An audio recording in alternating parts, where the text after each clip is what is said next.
Alrighty, welcome back for another episode of Two Playing Sports. Today we are going to discuss and preview OU and Central Florida. A an interesting meeting as far as it's weird saying that this is a conference game. Never would I have thought that Central Florida would be one point a conference game, a conference foe for Oklahoma. But here we are in OU's last year in the Big 12, coming off of a huge win and a bye week beating Texas, and the bye week Oklahoma comes in at 6-0, number 6 team in the country.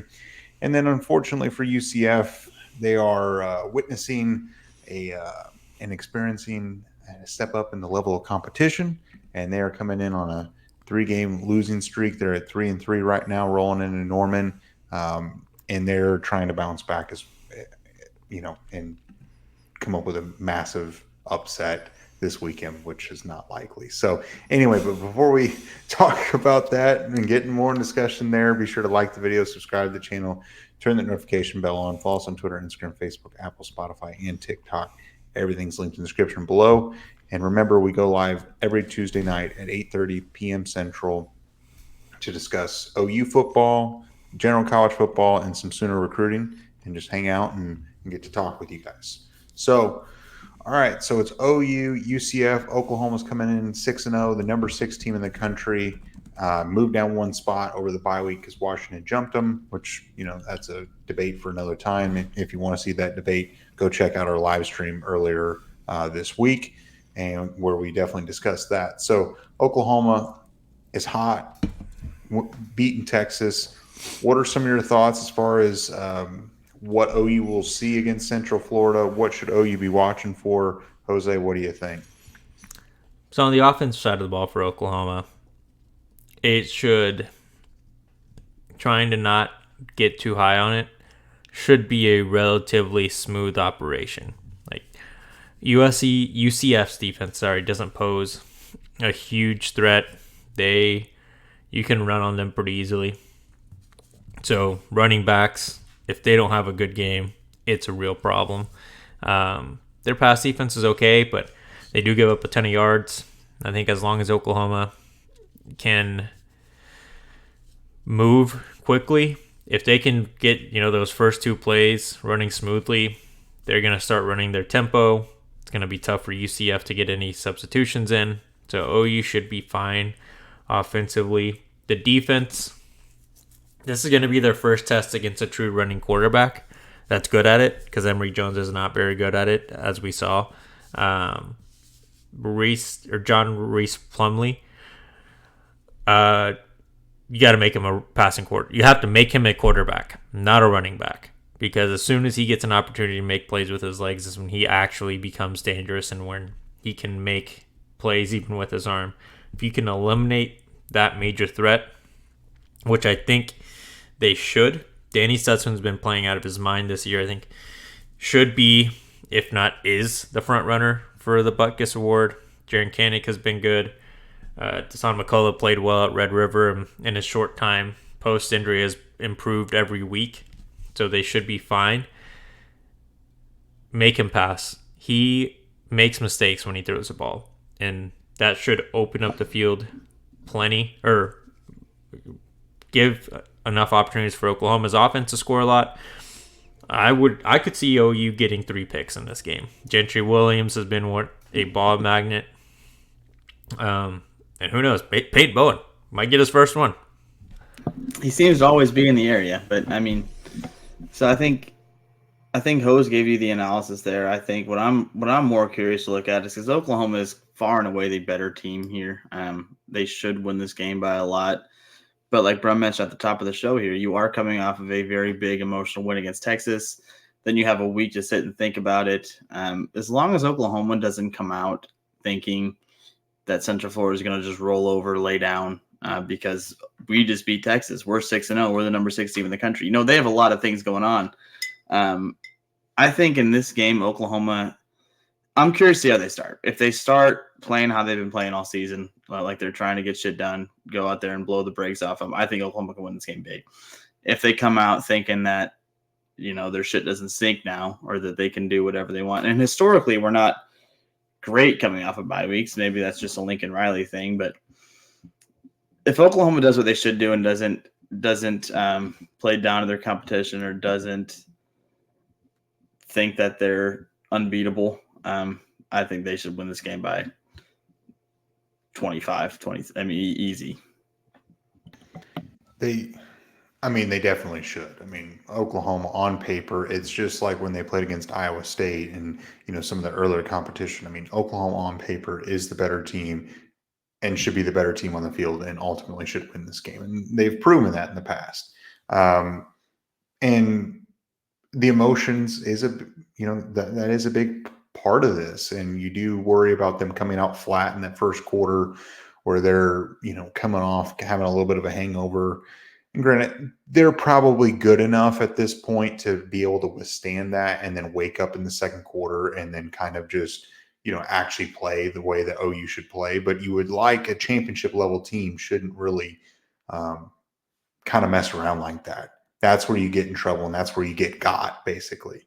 When you look at what UCF has, so you already talked about John Reese Plumlee. He's got that dual threat capabilities. He, again, between Stutzman, McCullough, and Jaron Kanik, they're going to have their eyes on him and play some spy and keep him in the pocket. And really, the defensive ends are going to have to set the edge and force him up and don't let him, don't break the contain. I think that is one of the biggest things that they were able to do with Quinn Ewers, because Quinn Ewers is mobile as well, and they kept him in the pocket pretty well. And the bad defenses in the past could never keep that contained on those edges. So you're looking at Ethan Downs, you're looking at R. Mason Thomas and Rondell Bothrid and those guys and Trace Ford to maintain those edges, and I think they will. But on the offense, outside of the quarterback, they've got a couple of receivers that are pretty darn talented. You've got Kobe Hudson, who's their leading receiver. He's got 473 yards. But in the last two games in the Big 12, he's only recorded 2 catches for 10 yards. And so he's kind of fallen off. But Javon Baker is their other wide receiver who's just in a close second place, 417 yards and a couple touchdowns. But he has really come on against Baylor in Kansas. And I think that's part of the reason why Kobe Hudson hasn't caught as many passes. They're both 6'1". They both can play. And so OU's secondary will be tested. And, Javon Baker's from Alabama and Kobe Hudson's from Auburn. So they were both highly rated and recruited players that had opportunities to go play in the SEC, but ultimately chose to go play and transfer elsewhere. They both have talent. And so I'm looking at the secondary. They're getting their starting quarterback back. He's been known to throw an interception or two, but he's athletic. They've got 2 legitimate wide receivers, and they also have a pretty legitimate running attack as well. And I'm sure you guys might talk about them, but when I look at this, they've got wide receivers. Who does Woody Washington match up? Does he follow anyone? Probably not. But that's what I'm curious of. I think Oklahoma is truly going to be tested. Maybe not quite as much as they were against Texas, but this is not going to be a receiving core that they can easily just kind of go to sleep against. I mean, this is a legitimate threat. Yeah, I mean, I just go back to I understand respecting what the talent that they have, but the previous 2 games were not with John Reese Plumlee. He is now the big X factor for UCF. Now he's not, according to Gus Malzahn, not 100%.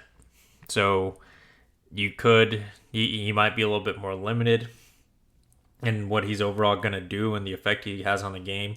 But I really do think that if what you mentioned, right, if the defensive ends can contain and the linebackers get an opportunity to get after him, this game should be a relatively smooth ride for Oklahoma.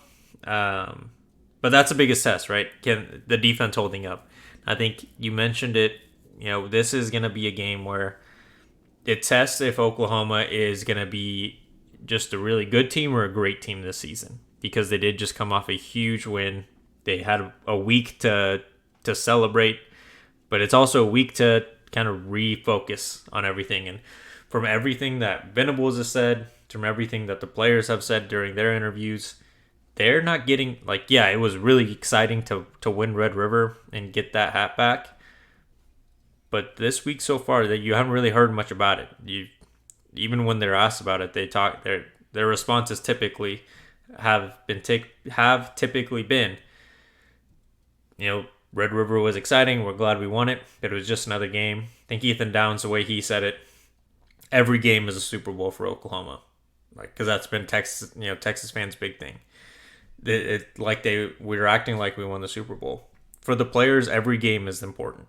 As soon as they win one, they celebrate it, but then the next game is going to be just as important, if not bigger, because it's one step closer to getting to their ultimate goal.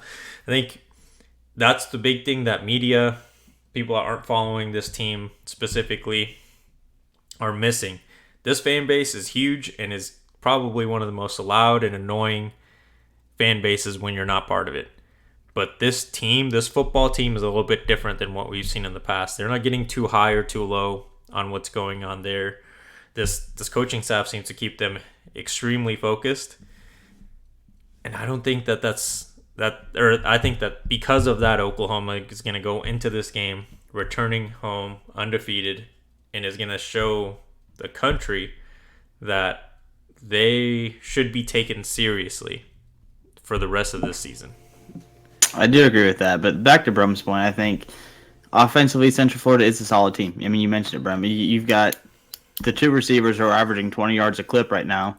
They're Auburn and Alabama guys, and then their running backs, both over 50 carries this season, are well over 5 yards a carry. So, I mean, offensively, they're sound. You're getting their starting quarterback back who can run all over the place, but this feels like a game to me under the previous regime. Pretend that we're 6-0 again. We're 6-0 the season, obviously, but pretend Lincoln Riley's the head coach still. This is a game that I feel like you are. It's a huge trap game for Oklahoma, because I think we're going to score a lot of points. We're going to do fine, but we're going to have a lot of trouble slowing down this offense, because it is. And they're not a great team, but offensively they can. If you let them, they're going to score, and they're going to run the ball. They're going to throw the ball. They're going to put points on the board. And I think under the previous regime, this is a game I would be very, very nervous about. But with our current head coach and Brent Venables and the way that we play defense, that we fly to the ball and do this, that, and the other, it's a night and day difference. And I think Oklahoma, just because of that and the way that this team is built and the way it is totally different than anything we had under the previous regime, I think the Sooners win big. And you're talking about that offense. I mean, they do average 35 points a game right now. Gus Malzahn was brought to Central Florida to keep the offense rolling, like Jeff Levy had it and Scott Frost had it. And Gus Malzahn has done a great job as far as maintaining that kind of that reputation, what Central Florida is known for. And the running backs, I mean, they've got two legitimate running backs in RJ Harvey and Johnny Richardson. They've got an offense that can score. And their best defensive player that they've got is a defensive end in Tremont Morris Brash. He's got 5 sacks in the last 4 out of the last 5 games. He's got a sack. He's their best player far and away. And you'd like to think that after OU played Texas and how well they kept PG clean and they only gave up 1 sack, you'd like to think that they'd be able to contain one great player or their best player rather than dealing with multiple 4 and 5 stars like Alfred Collins and Sweat and those guys. I would like to think that Oklahoma can contain him. So I don't see Oklahoma really having an issue as long as they can keep DG clean. They've got a DT too, though. Sorry to cut you off there, but they've got a DT there on their line who's also got 2 sacks, which for a defensive tackle is pretty impressive. But I do agree. I mean, that Tremont is their best player far and away. Yeah. They have a few guys that can put pressure on Dylan. They also have what's his name? Frick. His last name's Lawrence. I'm looking it up right now. Malachi Lawrence. He's got 4 sacks on the year. And their defensive backs, I don't think they're going to be a huge problem, but they do have one guy that's got 2 interceptions and 5 pass deflections on the year. So DG is going to have to keep an eye out and make sure he doesn't put the ball in danger, specifically when he's trying to target the wide receiver that guy's covering. I think the rest you could have a little bit more of a field day on. Yeah, and the last thing I will add about previewing this game, what I'm wanting to see out of Oklahoma is one to not come out flat and actually be motivated and ready to play, which I think they will. And the second thing is, how does Oklahoma respond with the loss of Andrell Anthony? Obviously, they lost Andrell during the game, and they were able to move forward, and they played well. But now that he is officially gone, he's out for the season. He's gone. This is a brand new game. How does Oklahoma handle it? And I think they do fine, but I think you see Nick Anderson. Do you see more Jaden Gibson? Do you see a Brennan Thompson get more involved? Does LB Bunkley Shelton even see the field? I'm really curious to see what is done in that regard. Outside of that, I kind of know what to expect in every position group at this point. It is what it is, and but I'm really curious to watch the wide receiver room and how that breaks out.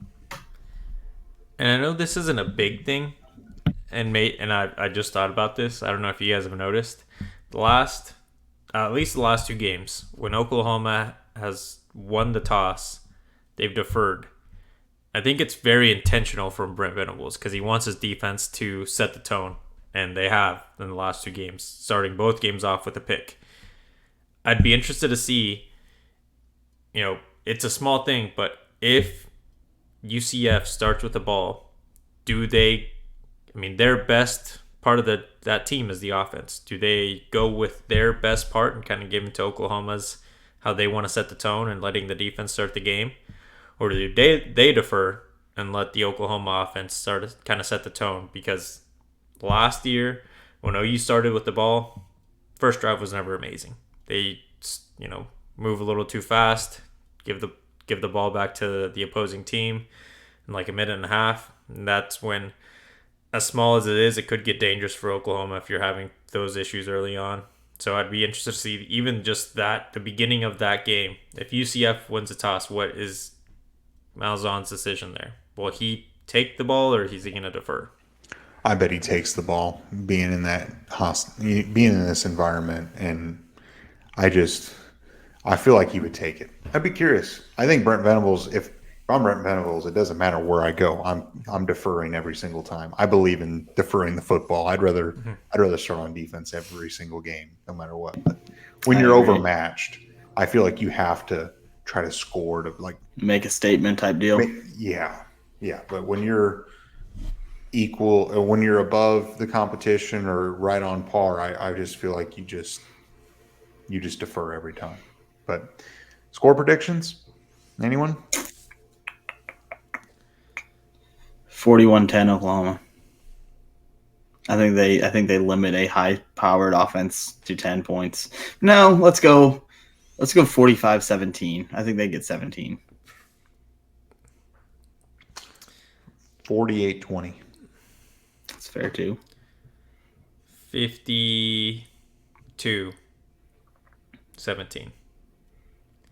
All very, very similar score predictions there. 48-20, 45-17 is the same thing.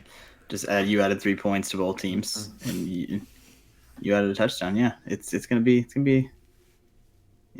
right around there. So, no, it's pretty good. Oklahoma should not run into many issues, and if they're a championship level team, that's the way it should be, and I believe they are. 100%. I'm sure you guys agree, but they're going to handle it. So, with that, I'd be curious to see what people have to say as they're watching this. But let's move on to the next section, the betting section.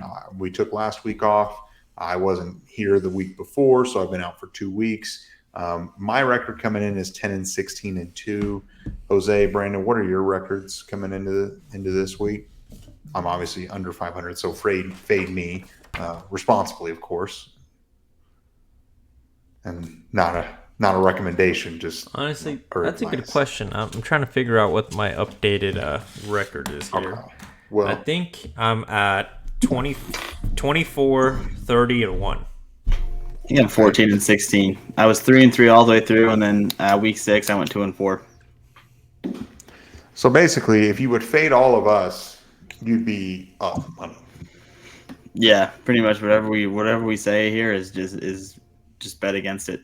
Fade the boys. Like he said, fade the boys. Fade the boys. So I'm gonna finish with a winning record though. I got plenty of time left. I'm only 2 games below. Well, yeah, when you bet like a freaking wimp. Brum bet 6 games a week too. You bet 32 Yeah. games for no reason. Look, I'm going down just to do you guys a favor, but I'd really like the board this week. You You always like the love board the every. So, all right. Let's start with OU UCF. I mean, we don't really need to talk analysis. We already hinted. Actually, we all have OU Yeah, we minus all have. 19. Yeah. So it doesn't. That's one. But And the over for me, okay, and you have the over. What is that set at? 64.5. Good call. That's going to be an interesting. Actually, I don't have that covering in mine. I have 45-17. I mean, At home, Oklahoma has except for I guess they are. How many home games have they had? 3. Yeah. Arkansas State, SMU. Covered. Did not cover that one. They covered SMU. They The point covered- total. Sorry, the point total. Oh. They Okay, yeah. didn't go over. Yeah. Anyway, all right. So I'm going to start with another one of mine. Ohio State, Penn State. The Nittany Lions traveled to the Buckeyes to play the Buckeyes at 11 a.m. The record for Penn State is not great in these games. Going to Columbus, I think Ohio State. I put them in my Final Four. I think Ohio State makes it. And I think Ohio State covers -4. That's not many points to be a home favorite. I don't think Ohio State is a college football playoff team at the end of the day, but that being said, I agree with Brown here. The game in Columbus -4 is not a whole lot. I had this exact same pick, same reasons. And I don't know the last time Penn State has beaten Ohio State in Columbus either. I think they're facing a very tall task going to that stadium. They're going to keep it close. I think Ohio State wins by 21-17 or something. I think it might be right over there, but I think Ohio State -4 is the good pick. I'm on the opposite of both of you guys. I am a big Penn State believer this year. So I think even if they lose, I don't think they're going to lose by more than that. I think maybe a field goal. Maybe.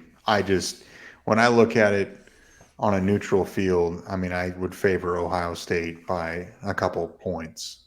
And then if you throw, in my mind, I think Ohio State wins by a touchdown. I think that's where we differ. I don't think Ohio State wins on a neutral field. Yeah. I don't know. Yeah, it'd be very close. All I got to say is the Penn State's record in big games historically has not been great. Not great, So. but this is the year. I'm a big Drew Aller believer. I don't know why, but I am. All right. Well, my next game, South Carolina, Missouri. South Carolina travels to Missouri. They're a 7-point dog. And I don't know what it is. I just don't really Missouri. I just don't really buy into it. I mean, they're solid. I just think 7 points is a lot, and I think Southern California. Jeez, South Carolina. The other USC. Yeah. The real USC. Yeah, my third one, I'm going on a military institution game. I'm going Air Force Navy. I think Air Force is pretty decent. I think they're 6-0. They're ranked in the top 25 now. They're going against Navy. I think they're giving them 10.5. I think Air Force covers that. Give me the Falcons, whatever the hell they are. Give me Air Force -10.5. My next one is Tennessee at Alabama. I'm taking Tennessee plus 8.5. Bama, I'm sure, could win, but they're mainly a running team, which I think lends to being a pretty close game more often than not. Oregon, Washington State. Washington State's coming off an embarrassing loss to Arizona, 44-6. Oregon lost in a heartbreaker. They're going to Eugene. I think Oregon boat races them. Give me Oregon -20. Yeah, so I'm going to Tallahassee now for my next one. I got Duke, Florida State. I think it's an interesting game. I think Duke is decent. I think they're kind of tough. Florida State's coming off a huge win. They just beat Syracuse by 100. It feels like, but in Tallahassee, everything being said, I think Duke covers +14. I think that game's closer than that. Give me the Blue Devils +2. Is Riley Leonard back? See, I made the bet thinking he was gonna be back. I know the expectation was for him to be back. Now, Yeah, whether and whether because Just to make it easy, I'm joining Brum here because I think that Oregon is a very good team this year, and they're gonna want to avenge that loss. And if Riley Leonard is back, I'd also like to jump in on that Duke plus 14.5 because that Duke team is good. I think if they have him, they have a very good shot at even outright winning because Florida State has put themselves in bad situations against worse teams. see, I don't know about outright winning, but I definitely think it's close with Riley Leonard. yeah. My next one is going to be, I'm staying in the Pac-12. USC and Utah. Utah, 6.5-point dog. Another rough, tough team that'll punch you right in the mouth. Physical, fundamentally sound team. Give me the Utes plus 6.5. I think USC, the way that they're playing and the teams that they've got on their schedule, they're bound to drop a couple more potentially between now and the end of the season. So give me Utah. Couldn't agree more. I have the exact same pick. I just think USC against anybody competent. If you look at what they've done this season, they play a very close game with Arizona State, very close game with Arizona, get their brakes beat off by Notre Dame. I think if you have USC versus anybody who's halfway good, and USC is favored, you take the points. So also give me the Utes at plus 6.5 there. My next one is my weekly Iowa under. Not gonna lie, kind of stressed about this one because the point total is all the way down to 32.5, but they only scored 27 last week, so. All right. And my last one is Michigan State. This isn't much of a rivalry. Michigan State's a disaster. Michigan's really good. Give me Michigan minus 24. I mean, there's not really a bunch of analysis needed for that. Yeah, I'm going to one of the teams I hate the most in the country. For anybody who watches the show a lot, I hate the Hurricanes of Miami a lot. I don't think they're very good. I don't think Clemson's very good. They are meeting this weekend in Miami, which is not a home field advantage because Miami stinks and they don't even have their own home field. I think it's 3.5 right now. Clemson's a favorite. Give me those points. And again, I don't think Clemson's even that good. I just think Miami sucks that hard. I have a $100 bet in real life with one of our friends on that show, or not on the show, just in one of our friends. Give me Clemson minus 3.5. I think they beat Miami pretty easily. And my last bet of the day is West Virginia versus Oklahoma State. I've got the Mountaineers minus 3.5. The winning streak for State ends, huh? I'm pretty sure it's at West Virginia. Not an easy place to play. Oklahoma State is so bad. And if Garrett Green is playing, that kid is annoying to play against. So he should lead the Mountaineers to a big-time dub. Unless he takes his helmet off late in the game. Yeah, that was absolutely stupid. No, we didn't talk about that in the live stream, but that's not being talked about enough. If you don't take that off, they don't lose. We also didn't talk about the Colorado-Stanford game at all in the live stream, which is a missed opportunity for us because LOL. Yeah. So, anyway, we'll see how the bets go. OU should play really well this weekend. But do you guys have any final thoughts? Nope. No? All right. Well, Brandon, individual challenge. Individual, I think, Bram, I think you made a good point earlier, and I'm gonna incorporate that into this individual challenge. So the first part of it is obviously it's a preview video. So drop your OU UCF score predictions. We've all dropped ours, and yeah. So what do you think about OU UCF this weekend? Should be a fun win for Oklahoma. But Angelo Anthony being out, that's the thing we've talked about at length on the show for a couple episodes now. Who leads Oklahoma in receiving this weekend? I think Jalil Farooq obviously is the new guy, but if they double Jalil, thinking he's the guy too, does Nico step up and lead the team receiving this week? Does Jaden Gibson? Does Drake Stoops? Who was the team's leading receiver this weekend? I would argue that Jalil's always been the guy, but I think Nick Anderson. Nick Anderson. Well, Andrew was the leading receiver on the team. Yeah, I still just always felt like Jalil. I don't know. So is Nico your pick to lead the team in receiving this weekend? No, I think it's Jalil. Jalil? Yeah, for this weekend for sure, and for the rest of the season. So, anyway, Jose, do you have any thoughts on that? I would say it's going to be Nick Anderson. I think Jalil's good, but I think Jalil's a very, very good wide receiver too. All right. Well, made it as far. Be sure to like the video, subscribe to the channel, turn the notification bell on. Follow us on Twitter, Instagram, Facebook, Apple, Spotify, and TikTok. Everything's linked in the description below. And be sure to join us every Tuesday night at 8:30 p.m. Central when we go live to talk OU football, OU recruiting, and just general college football. Catch you guys next time.